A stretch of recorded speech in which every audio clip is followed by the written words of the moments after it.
အားလုံးပဲမင်္ဂလာပါ Assembly Development Online Learning ကနေပြီးတော့ Online Sharing ကနေပြီးတော့ပြန်လည်ကြိုဆိုလိုက်ပါတယ်ကျွန်တော်နာမည်တော့ကိုစိုးမြတ်တာဖြစ်ပါတယ်ဒီနေ့ကဗာသင်ပေးမှာလဲဆိုတော့ကျွန်တော်လည်းတကြံအတွင်းပေါ့နော်ကျွန်တော်လည်းစာပေကျင်းတဲ့အတွက်ပို့ပို့ပါပါဖြစ်တယ်ကျွန်တော်ခန်းကြီးလေးကိုအာသင်ပေးမှာဖြစ်ပါတယ်အဲ့တော့ခန်းကြီးကထုံးစံအတိုင်းပဲ N4 ကို10လုံး N5 ကိုလည်း10လုံးပေါ့နော်ဘာကြောင့်ကျွန်တော် N5 ကိုပြန်တင်ပေးလဲဆိုတော့တချို့ဒီ N5 ကမကြည့်ခဲ့တဲ့ခန်းကြီးတွေပါရှိခဲ့သည်ရှိတော့ပေါ့နော်ဒီစာတစ်ခါလေးရသွားအောင်လည်းဖြစ်တယ်ပြီးတော့ကျွန်တော်ဒီ N4 တွေကိုစုံမလုံးစီအောင်ကျွန်တော်သင်ပေးပြီးသွားပြီဆိုလို့ရှိရင်ကျွန်တော် N5 ကိုတလဲပြန်လာပါတော့เนาะအဲ့ခါကျရင်N5 ကခန်းကြီးကသင်ရမလို့တော့ပဲနဲ့ grammar ရဲ့နောက်ဘလို့ဟိရကနခန္ဓာကနယင်းကြီးရေးပါတင်လိုက်ကျွန်တော်ပြီးပြီပေါ့เนาะအဲ့ဒါကြောင့်တစ်ခုဝင်ပေါ်သွားတာပေါ့ခန်းကြီးသင်ပြီးသွားတယ်ဖြစ်တဲ့အတွက်အဲ့တော့စလိုက်ကြရအောင်ကျွန်တော်တခုမေတ္တာရက်ခံနေတာကတော့ကျွန်တော်ရဲ့ဗီဒီယိုတွေကတော့ YouTube ဗီဒီယိုတွေကတော့ရှည်လိမ့်မယ်။ဘာကြောင့်လဲဆိုတော့ကျွန်တော်အဓိကလူရင်းတူရှင်ပြောကျင်ပေမဲ့လည်းဟိုဂျပန်စာနဲ့ပတ်သက်ပြီးတော့လူရင်းတူရှင်ပြောလို့မရဘူး။လူတူရှင်ပြောလိုက်လို့ရှိရင်တစ်ဖက်လူနားထောင်ရတဲ့လူကစောင့်ပွဲတော့ပြည်တဲ့ခါကျရင်တိုင်ပတ်လိမ့်မယ်။အဲ့တော့ကျွန်တော်ရဲ့ဗီဒီယိုကတော့ရှည်လိမ့်မယ်။ရှည်တဲ့အရာဟာပေါ့နော်ဗီဒီယိုကလစ်တွေတက်လိုက်လို့ရှိရင်အဲ့ဒီဗီဒီယိုကလစ်ရဲ့အောက်မှာမိနစ်လေးရှိရပေါ့နော်။အဲ့ဒီမိနစ်လေးကိုမှတ်ထားပြီးတော့အဲ့ဒီမိနစ်ကနေပြီးတော့ကြော်ကြည့်လို့လည်းရရပေါ့နော်။အဲ့တော့အဓိကပြောချင်တာကဘာလဲဆိုတော့ကျွန်တော်ရဲ့နောက်တက်လာမယ့်ဗီဒီယိုတွေကိုမသိတာမရှိရလေအောင်အရင်ဦးဆုံး subscribe လုပ်ပေးပါဗမာနိုင်ငံကကြည့်မယ်ဆိုရင်လည်းကျွန်တော်ဒီ VPN လေးဖွင့်ပြီးတော့ကြည့်ပေးဖို့လည်းတောင်းဆိုပါတယ် VPN ကြည့်ပြီးတောင်းဆိုမှဒါကျွန်တော် watching hour တက်မှာဖြစ်ပါတယ်အဲ့ဒီတော့ကျွန်တော်လည်းအဲ့ဒါလေးလုပ်ပေးကြဖို့ပြောချင်ပါတယ် like လေးလည်းကျွန်တော်ပေးပါနော်ဟောကျွန်တော် like ပေးတဲ့အားဖြင့်ကျွန်တော်အားဖြစ်စေရပေါ့နော်အခုက like ကတခုမှမရဘူး watch hour တွေကလည်းထိုးကြတယ်ဆိုတော့ကျွန်တော်လည်းတော့ရအားမရှိဘူးပေါ့နော်အဲ့တော့VPN လေးတွေဖွင့်ကြည့်ဖို့လည်းကျွန်တော်အဲတောင်းဆိုချင်ပါဘောနော်အားလုံးကိုခုပဲစလိုက်ကြအောင်ဟာဂျီမင်မရှို့ဒီနေ့ကခန်းကြီးလဲဆို N4 ခန်းကြီးကိုကျွန်တော်အရင်သွားမယ်ပေါ့နော်N4 ကကျွန်တော်ဟိုတနေ့ကဒီဟာတိပြီးသွားတယ်ဟာယာဤဟာယာကုဆိုတဲ့ဟာဆိုချောဆိုတဲ့ဟာပြီးသွားပါဘောနော်ဒီ Otera ပေါ့နော် Otera ဆိုရင် Otera G ပေါ့နော်ဒါရှိဆိုရင်ဒါဝါပုံစံပေါ့နော်ဖူရှိဆိုရင်ဒါဆာမူရိုင်းတာခဲဆိုရင်ဝလုံးပေါ့နော်ဝလုံးပြီးတော့ဒိုင်းကခစ်ကာလာကိုပြောတယ်ဘတ်စွတ်တိုင်းဆိုရင်ဘတ်စကားကကြည့်တိုင်းဆိုတာခစ်ကာလာအဲရိုကြီးတိုင်းလေးပါလေဟိုခေါ်တာဖြစ်ပါတယ်ပြီးတော့ဒါကဗာလဲမတ်မဲတူမတ်မဲတူဆိုမတ်မဲဆိုပဲပေါ့နော်စားတဲ့ပဲကိုပြောတာတိုဖူးကတိုဖူးပေါ့နော်အာဥကကြတော့ကိုက်ညီတာကောကလည်းကိုက်ညီတာမတ်နီအာဥကကြတော့အချိန်မီတယ်အိုခူရူကပို့ဆောင်တဲ့ဇိုးပေါ့နော်သူ့ရဲ့ခွန်အောင်ရောကြက်ရမှာဖြစ်ပါတယ်အဲ့တော့ဇိုးရောဆိုရင်အဲပို့ကပေါ့နော်ဇိုးရောဆိုပို့ကဇိုးခင်းဆိုရင်ငွေပို့တီငွေပို့တီပေါ့နော်ဒါကဘာလဲဆိုတော့ organic king ဆိုတဲ့ငွေဆိုတဲ့ဟာဖြစ်တဲ့အတွက်ဇိုး king ဆိုတော့ငွေပို့တီဥမာဂျပန်နိုင်ငံကနေပြီးတော့ကိုရတဲ့လစာကိုမြန်မာနိုင်ငံမှာရှိတဲ့ကိုမိဘစီကိုပြန်ပို့တာပေါ့နော်အဲ့ဒါကိုဇိုး king လို့ခေါ်တယ်ငွေပို့တီပေါ့နော်ခီရူကဖြတ်တီညက်တီပေါ့နော်တိုက်ဆက်စုကအရေးကြီးသည်ခိတဲ့ကတစိမ့်ကောင်းပေါ့နော်စုခါအိုးရှိဆိုတာအသုံးပြုသည်သုံးချသည်တိုင်းရှိကတန်အမတ်စုခုရူဆိုရင်စခုပေါ့နော်စခုအာစုခုရူဆိုပြုအသုံးပြုသည်ဖန်တီးပြုလုပ်သည်စခုဘွန်အားကြတော့စစီစာကုန်းပေါ့နော်ဟိုတော့ကဗာလဲဒိုခိုင်းမှာတော့ပါသေးစခုဘွန်ဆိုပြီးတော့ပြီးတော့မဆွဆိုရင်အဲစောင့်စားသည်အဲပြပါတယ်ဒီဟာကဗာနဲ့ဒီနောက်ကခန်းကြီးကဗာလဲတူလဲဆိုခုနဟိုတယ်ရာကြီးရဲ့ခန်းကြီးနဲ့တူတူပဲနော်ဒီမှာ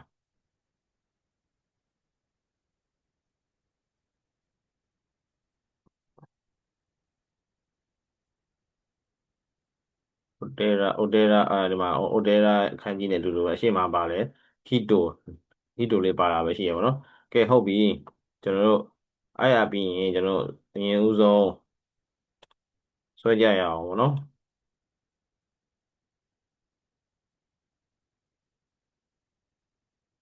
အဲ့တော့အရင်ဦးဆုံးပါဆွဲမလဲဆိုတော့ အိုတေရာကြီးဆိုတဲ့ဟာကိုရင်ဆွဲမယ်ပေါ့နော်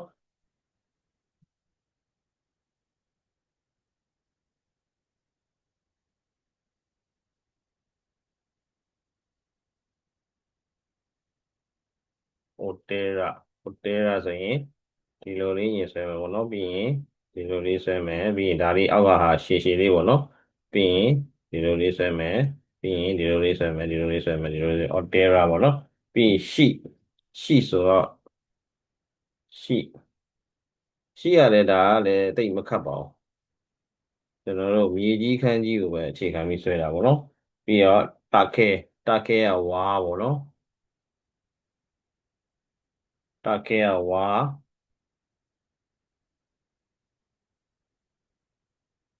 ဒီလိုမျိုးအပြိုင်ဆွဲရပါတော့။ခုကကြတော့ဒီလိုဆွဲမယ်။နောက်တစ်ခုကကြတော့ဒီလိုဆွဲမယ်နော်။တာခဲပေါ့နော်။ပြီးတော့ဟုတ်ပြီ။ဒိုင်း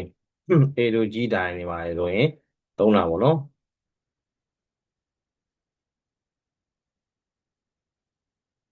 ။ဒိုင်းဆိုရင်ဘယ်လိုဆွဲမလဲဆိုရင်ဒီလိုလေးဆွဲမယ်။ဒီလိုလေးဆွဲမယ်ပေါ့နော်။အာယုံရင်ဆွဲမယ်ပေါ့နော်။ပြီးဒီလိုလေးဆွဲမယ်။ပြီးဒီလိုလေးဆွဲမယ်။အကောက်ကလေးထည့်မယ်ပေါ့နော်။ဒိုင်းပြီးတော့ဒိုင်းပြီးရင်မမဲတူ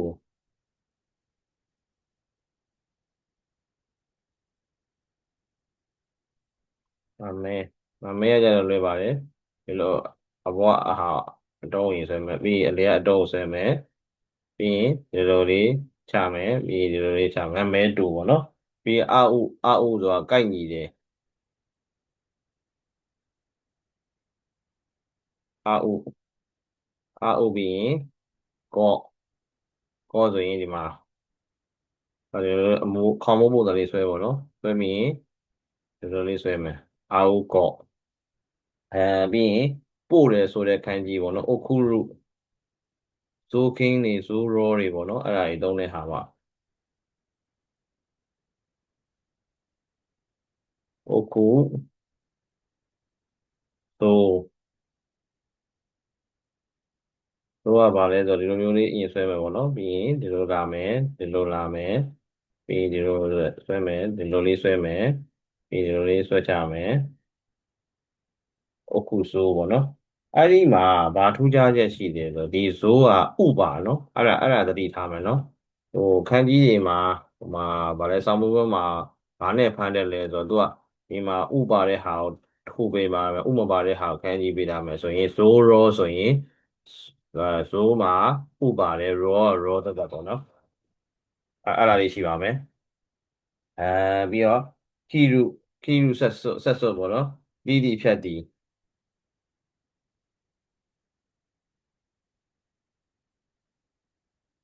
ခီရု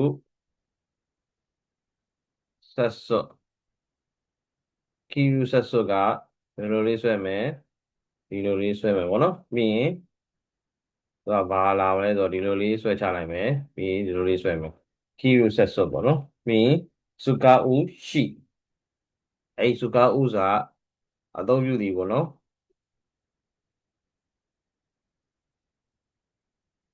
စုကာဥရှိဒါကလည်းရှိမှာပါလဲဆိုတော့နင်းပန်းပါပေါ့နော်နင်းပန်းပါတယ်ဒီလိုလေးဆွဲချမယ်ဒီလိုလေးဆွဲမယ်ပေါ့နော်ပြီးရင်ပါလဲဆိုတော့ဒီတော့ကနေပြီးတော့ဒီလိုလေးဆွဲမယ်ဒီလိုလေးဆွဲမယ်ပေါ့နော်စုကာဥရှိပြီးရင်စုခုရု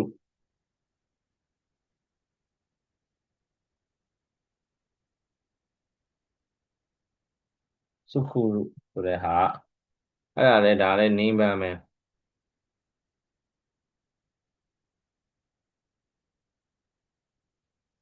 อืมစုခဥရှိဆိုရင်ဒါစုခုရုဆိုရင်စုခုရုနောက်တစ်ခုကပါလဲစက္ခုဆိုပြီးတော့ရှိရဲ့စုခုရုစက္ခုပြီးရင်မဆွတ်စောင့်နေဆိုတဲ့ခန်းကြီးစောင့်စားတယ်ပေါ့နော်မဆွတ်ကခုနကျွန်တော်ပြောခဲ့လို့ပဲဗာလဲဆိုတော့ဒီ I လေးနင်းပန်းပါပေါ့နော်ပါလဲဆို Otera ကြီးဆိုတဲ့ခန်းကြီးလေးပါပေါ့နော် အဲဒါက master ကဲဟုတ်ပြီဒါက N5 စကားလုံးပဲဖြစ်ပါတယ်အဲ့တော့ကျွန်တော်တို့ဟော sorry ဒါ N4 စကားလုံးပဲဖြစ်ပါတယ်အခု N5 ရဲ့ခန်းကြီးကိုကျွန်တော်သွားမှာဖြစ်ပါတယ်အဲ့တော့တစ်ချက်လောက်ကြည့်ပေးပါဦး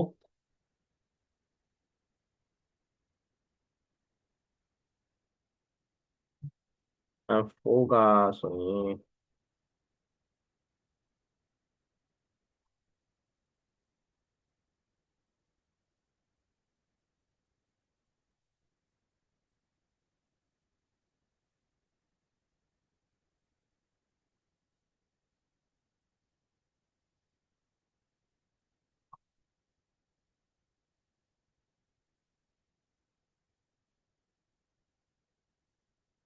N4 ကကျွန်တော်တို့တဝက်ဆိုတဲ့ခန်းကြီးပြီးသွားပြီပေါ့နော် hand ဆိုတဲ့ဟာလေဟုတ်တယ် hand ဒီပြီးသွားပြီကျွန်တော်တို့ဟုတ်တယ်တဝက်ခိုင်းခိုင်းဒီမှာရောက်ပြီသူကဒီဟာဒီပြီးသွားပြီပေါ့နော်သူကဒါကဘာလဲဆိုတော့နတ်နီနန်းဆိုတဲ့ဟာအဲဘာလဲပေါ့နော်မေးခွန်းမေးတဲ့ခါမှာသုံးတယ်နန်းကြီးဘယ်နှစ်နာရီနန်း4ဘယ်နှစ်မိနစ်နန်းနီချီဘယ်နှစ်ရက်နန်းကဆိုဘယ်နှစ်လနန်းနင်းဘာဘယ်နှစ်ယောက်လဲပေါ့နော်နန်းနင်းဆိုတော့အဲအာပြီးတော့မိုင်းဆိုနေတိုင်းပေါ့နော်မိုင်းနေချီကနေတိုင်းတိုရှိနေဆိုရတာခုနှစ်ဒီမှာသုံးတာအချီနေမိုင်းအချီနေရကြတော့တနေ့မိုင်းတိုရှိရနေတိုင်းဟန်တိုရှိရနေဝမ်နန်းနင်းဘယ်နှစ်နှစ်လဲဆိုတဲ့ဟာမှာသုံးတယ်ရှူးပေါ့နော်ရှူးကဒါအပတ်ပေါ့နော်မိုင်းရှူးကရတဲ့တစ်ပတ်ခေါရှူးကဒီအပတ်ပေါ့နော်ပြီးခဲ့တဲ့အပတ်ပေါ့နော်ရှူးကန်ကကြာတာ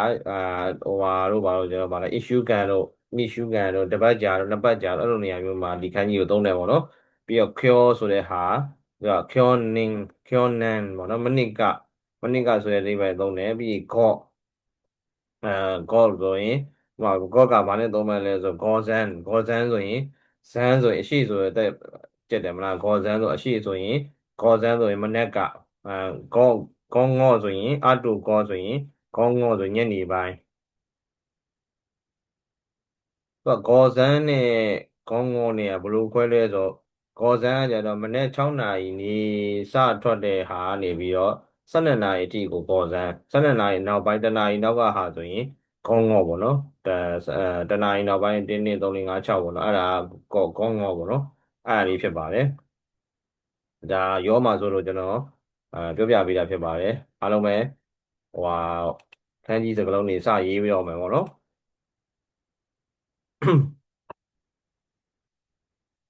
အဲ့တော့အရင်ဦးဆုံးနတ်နီနန်းပေါ့နော်။ဘာလဲဆိုတဲ့ဟာကိုရေးမှာဖြစ်ပါတယ်။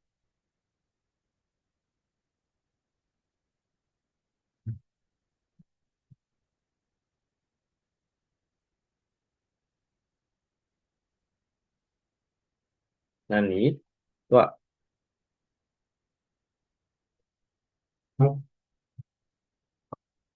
ဆွဲတဲ့နေရာမှာဘယ်လိုဆွဲလဲဆိုတော့သူကဒီလိုဆွဲပေါ့နော်။ပြီးရင်ဒီလိုလေးဆွဲတယ်။ပြီးရင်ဟိုနည်းနည်းညီရုံညီပေါ့နော်။ဒီလိုလေးဆွဲတယ်ပြီးရင်ဒီလိုလေးဆွဲနန်းနီနန်းပေါ့နော်။ပြီးရင်အဲမိုင်းဆိုတဲ့ဟာပေါ့နော်။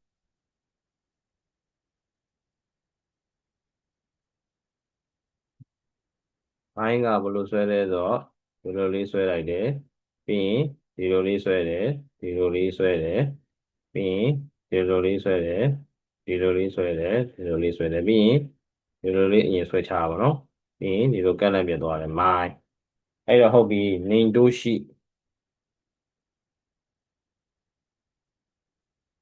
နေတိုးရှိတိုးရှိဆိုရင်ဘယ်လိုမျိုးဆွဲလဲဆိုတော့ဒီအပွားဟာလေးရင်ဆွဲမယ်ပြီးရင်ဒါလေးဆွဲမယ်ပြီးဒါလေးဆွဲမယ်ဒါလေးဆွဲမယ်အဲ့ဒါ ning 2ရှိပေါ့နော်ပြီးရင်ခုနကကျွန်တော်ပြောလို့ပဲ shoe ဆိုရင်ကျွန်တော်ဟွာအပတ်ပေါ့နော်အပတ် my shoe တို့ဘာလို့အဲ့လိုဟာမျိုးမှာသုံးတဲ့ဟာပေါ့အဲအဲ့ဒါကြတော့ဒီလိုရေးဒီလိုရင်ဆွဲမှာပေါ့နော်ဒီလိုအပေါ်ဟာကိုဆွဲမယ်ပြီးရင်ဒီလိုလေးဆွဲချမယ်ပြီးရင်ဒီလိုလေးဆွဲမယ်ဒီလိုလေးဆွဲမယ်ပြီးရင်ဒီလိုလေးဆွဲမယ်ပြီးရင်ဒီလိုဆွဲမယ် ဆွဲမယ်ပြီးရင်ဒီလိုမျိုးချူပြီးရင်သူကဘာလဲဆိုတော့အဲကျောဆိုတဲ့ဟာကျောနင်းပေါ့နော်မနစ်ကဆိုတဲ့ဟာကျောဆိုတဲ့ဟာဆွဲမယ်ကျောကျောကကျွန်တော်လွယ်ပါတယ်ဒီခန်းကြီးကသူကမဖြစ်လို့တော့ပြောလို့ရတယ်သူကဘာနဲ့တူလဲဆိုတော့ဂျူးဆိုတဲ့ခန်းကြီးနဲ့လည်းတူရပေါ့နော်ပြီးရင်ဒီလိုလေးဆွဲမယ်ကျောပြီးရင်အဲကောဆိုတဲ့ဟာပေါ့နော်အဲ့ဒီကောကဘာလဲဆိုတော့ကျွန်တော်ခုနပြောခဲ့လို့ပဲကောဇန်တို့ကောငေါ့တို့အဲ့လိုဟာမျိုးတွေမှာသုံးတဲ့ကောပေါ့နော်အဲ့တော့ဒီလိုလေးဆွဲမယ်နော်ပြီးရင်ဒီလိုလေးဆွဲချမယ်အဲ့မှာဘာတစ်ခုသတိထားမှာဆိုကောကအပေါ်ကဆက်မဆွဲရပါဘူးเนาะအဲ့ဒါအပေါ်ကဆက်ဆွဲဘာနဲ့တူလဲတို့ရှိဟိုဥမဆိုတဲ့ခန်းကြီးပေါ့နော်နွားခန်းကြီးနဲ့တွားတူနေမယ်အဲ့ဒီအရာတစ်ခုကိုတော့မှတ်ထားပါတော့အဲကျွန်တော်ဒီလောက်ပဲဟိုပြောထားအောင်မှာပေါ့နော်ဒီခန်းကြီးပြီးသွားပြီဆိုလို့ရှိရင်ကျွန်တော်တက်အဲ notes ထုတ်ပေးမှာပေါ့နော်မှားနိုင်တဲ့ဟာလေးတွေကျွန်တော်ပြောပြပေးမယ်ပေါ့နော်အဲ့သဘောတရားဒီဟာလေးပဲနည်းနည်းမှတ်ထားပါပေါ့နော်ဒီအပေါ်ကဟာလေးကိုဆက်မဆွဲနဲ့နော်ဆွဲကောင်းကောင်းနဲ့မပေါအောင်နော်အဲ့ဒါအဲ့တော့ဟောဇန်ဇန်ကကြတော့ဒီလိုမျိုးငင်းပန်းလေးပါတယ်နော်ပြီးရင်ဒီလိုလေးဆွဲမယ်ပြီးရင်ဒီလိုဆွဲမယ်ဒီလိုဆွဲမယ်ဒီလိုဆွဲမယ်ဟောဇန်ပေါ့နော်ပြီးရင်ခါဝကမြင့်ပေါ့နော်စမ်းကြောင်းပေါ့နော်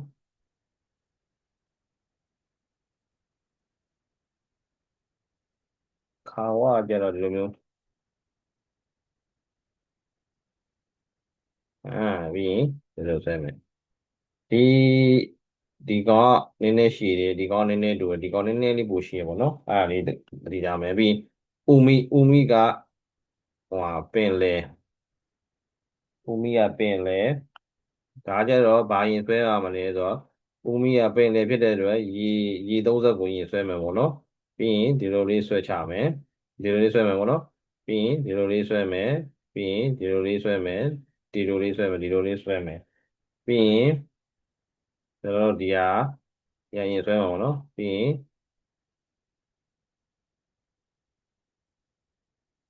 ဒီလိုလေးဆွဲချမယ်ဦးမီသွားဘာနဲ့သွားတကယ်တူလဲဆိုတော့ဒီရေ30မပါဘူးဆိုရင်မိုင်းအချက်အရွက်နဲ့သွားတူရယ်ပေါ့နော်အဲ့ဒါလေးဖြစ်ပါတယ်ပြီးနောက်တစ်ခုဟာနဆိုတဲ့ဟာလေးကျွန်တော်တစ်ခါလေးပြောလိုက်ပါမယ်ပြီးရောဟာန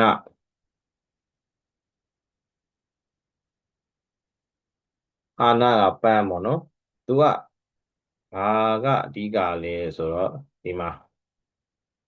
တခဲဒါဝါပေါ့နော်ဝါစိုက်ထားတယ်တူပဲပေါ့နော်အဲ့တော့ဒါလေးကဒီလိုလုပ်မယ်ဒီလိုလေးဆွဲချမယ်ပြီးရင်ဒီလိုလေးဆွဲချမယ်ဒါဟာနာပေါ့နော်ပန်းပေါ့နော်ဒီဟာကအဲတန်တူကြောင်းခွဲတစ်ခုရှိရပေါ့နောက်တစ်ခုဟာနာလည်းရှိသေးရပေါ့နော်အဲ့ဒါကြတော့အဲပန်းမဟုတ်ဘူးအဲ့ဒါကြနှာခေါင်းနှာခေါင်းလို့ရှိရပါတော့ကျွန်တော် N3 တို့ N2 မှာဆိုရင်ငဲပါတယ် GP ကဆိုရင်ပါတယ်နားနှာခေါင်းဌာနဆိုပြီးတော့ပါတယ်ပေါ့နော်အဲ့ဒီခါကျရင်ကျွန်တော် N3 ကျွန်တော်တင်ပေးပါမယ်အာနာပန်းပေါ့နော်အဲ့ဒါလေးပဲဖြစ်ပါတယ်တင်နေ3 4 5 6 9 10 10လုံးကျွန်တော်တင်ပေးသွားရပေါ့နော်10လုံးခန်းကြီးက N4 10လုံး N5 10လုံးကျွန်တော်အားလုံးပေါင်းတင်ပေးသွားရပါတော့အဲ့တော့ကျွန်တော်ရဲ့သင်ကြားမှုကတော့ဒါလေးပြီးပါပြီအဲ့တော့ဟိုဒါတွေလည်းလိုက်လုပ်ကြမယ်လို့တော့ထင်ပါတယ်ကျွန်တော်အခု၄ လပိုင်းအဲကုန်းတော့မယ်ပေါ့နော်ချိန်တွေကလည်းမြန်နေအဲ့တော့ဘာလို့စိတ်ကျင်လဲဆိုတော့ကာလနေဒီလကနေစပြီးတော့ကြက်ပါအပျော်လေးပျော်တာလည်းပျော်ပေါ့နော်ပျော်ပြီးလို့ရှိရင်ညကြရင်တော့စားကြက်ပေါ့နော်အဲ့ဒါလေးလည်းကျွန်တော်လိုက်လို့ကျင်ပါတယ်ဘာလို့လဲဆိုတော့မပျော်နဲ့လို့လည်းမပြောပါဘူးကျွန်တော်တို့ဗမာလူပြည်သားတွေကတည့်ရတိုင်းပဲလေအမျိုးစုံစိတ်ပီစီရဲ့အတန်ကြီးခံစားခဲ့ရတာဆိုပျော်တာလည်းပျော်ပေါ့နော်ဒါမဲ့စားလည်းလှုပ်တာလည်းလှုပ်ပေါ့အဖြည်းဖြည်းနဲ့ဘာလို့လဲဆိုတော့ဒီ GLPD ဆောင်းဝဲကြီးတွေကလည်း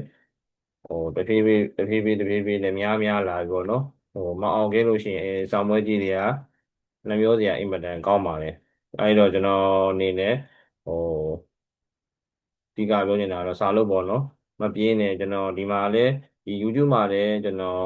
တောက်လျှောက်အကုန်တင်ပေးထားတယ်ညီကိုမောင်နှမတွေဘက်က VPN လေးဖွင့်ပြီးတော့ကြည့်ပေးရုံပဲဘာမှမခတ်ဘူးဟုတ်တယ်နော်ကျွန်တော်ငပြောသီးကိုတော့မှဗျအခွန်ခွာပေးတာကပါဇက်လေးထည့်ပြီးတော့ဝါပြီးတော့မျိုးချရုံပဲအဲ့လိုလေးတော့မှမလုပ်နိုင်ဘူးဆိုရင်တော့လည်းမတက်နိုင်ဘူးเนาะကျွန်တော်ဘက်ကနေပြီးတော့တင်ပေးစရာရှိရတော့တင်ပေးရပေါ့နော်အဲ့တော့အားလုံးပဲお疲れ様でしたありがとうございますまた明日ねバイバイ